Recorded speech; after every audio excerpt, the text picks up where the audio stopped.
Hello friends, myself Dr. Kamar Farooqi. I work as a general physician in Pulse Hospital and Diagnostic Center, Rampur. जी, आज हम बात करेंगे डिसइलेक्ट्रोलीमिया के बारे में कि ये डिसइलेक्ट्रोलीमिया क्या होता है। डिसइलेक्ट्रोलीमिया रेफर्स टू इंक्रीज और decrease level of electrolyte in the blood is called dyselectrolytemia. ठीक है, तो आज हम बात करेंगे इन्हीं में से एक इलेक्ट्रोलाइट है पोटेशियम। जी, अगर पोटेशियम की मात्रा शरीर के अंदर कम हो जाती है तो उसको हाइपोकैलीमिया कहते हैं। जी, कैलीमिया के कॉजेज होते हैं कि या तो हम डाइट से ही, जो डाइट है हमारी उसमें लो मात्रा हो पोटेशियम की, उसकी वजह से भी हाइपोकैलीमिया हो सकता है, या फिर बॉडी से लॉस ज़्यादा हो रहा है पोटेशियम का in case of vomiting, excessive loose stools and severe dehydration, यानी कि पेशेंट को हो रहा है उस कंडीशन में पोटेशियम की मात्रा शरीर में कम हो जाती है। ठीक, और patient already is on diuretics, patient loop diuretics या फिर थायराइड डाययूरेटिक्स अगर इस्तेमाल कर रहा है किसी बीमारी, क्रोनिक डिजीज के लिए, लाइक क्रोनिक किडनी डिजीज के लिए पेशेंट को डाययूरेटिक्स चल रहे हैं, तो diuretics can also cause hypokalaemia. ये ड्रग इंड्यूस्ड हाइपोकैलीमिया कहलाता है। हाइपोकैलीमिया की डायग्नोसिस के लिए हम सबसे पहले पेशेंट की सीरम इलेक्ट्रोलाइट कराते हैं। सीरम इलेक्ट्रोलाइट में हमें सीरम पोटेशियम देखना होता है। अगर serum potassium level less than 3.5 है then it is called hypokalaemia.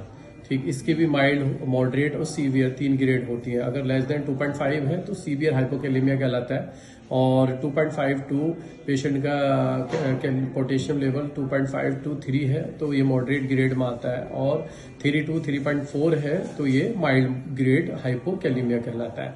दूसरी इन्वेस्टिगेशन हम कराते हैं 24 आवर यूरिनरी इलेक्ट्रोलाइट्स, उसमें हम पोटेशियम का लेवल देखते हैं।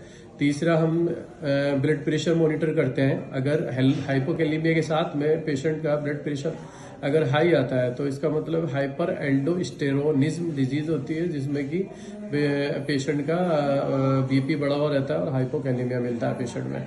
चौथा रिपोर्ट है ईसीजी कराते हैं पेशेंट का। ईसीजी में पेशेंट ईसीजी फाइंडिंग्स में देखते हैं कि पी वेव की जो हाइट होगी वो मोर देन 2.5 स्मॉल स्क्वायर से ज़्यादा मिलेगी, जिसमें लार्ज पी वेव मिलेगी यानी कि, और फ्लैटेंड टी वेव होगी।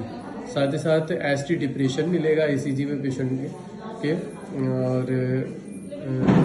और U presence of U wave. जी, हाइपोकैलीमिया का treatment. The treatment of hypokalemia, underlying जो डिजीज है उनको ट्रीट करते हैं सबसे पहले। अगर पेशेंट को वॉमिटिंग है, एक्सेसिव वॉमिटिंग है और उसकी वजह से जो है पेशेंट को हाइपोकैलीमिया हो रहा है तो हम आईवी फ्लूइड्स देंगे पेशेंट को, या फिर लूज स्टूल्स हैं, डिहाइड्रेशन है जिसकी वजह से, सीवियर डिहाइड्रेशन है एक्सेसिव वॉमिटिंग या लूज स्टूल्स की वजह से, तो पेशेंट को जो है आईवी फ्लूइड्स दिया जाता है।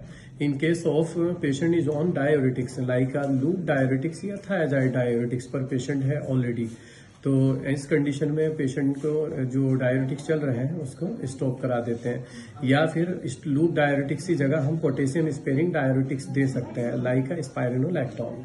जी, पेशेंट को ट्रीटमेंट, अब जैसे कि पोटेशियम कम है, हाइपोकैलीमिया है, उसके साथ साथ क्या है कि हाइपोकैलीमिया के साथ साथ हाइपोमैग्नीशियमिया भी है, तो पेशेंट को आईवी मैग्नीशियम सल्फेट देते हैं।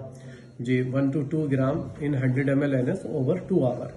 और साथ ही साथ मैग्नीशियम को भी ट्रीट करना बहुत ज़रूरी होता है हाइपोकैलीमिया के साथ साथ। अब पेशेंट को देखते हैं कि पेशेंट को सीवियर अगर हाइपोकैलीमिया है तो आईवी रिप्लेसमेंट करते हैं सबसे पहले।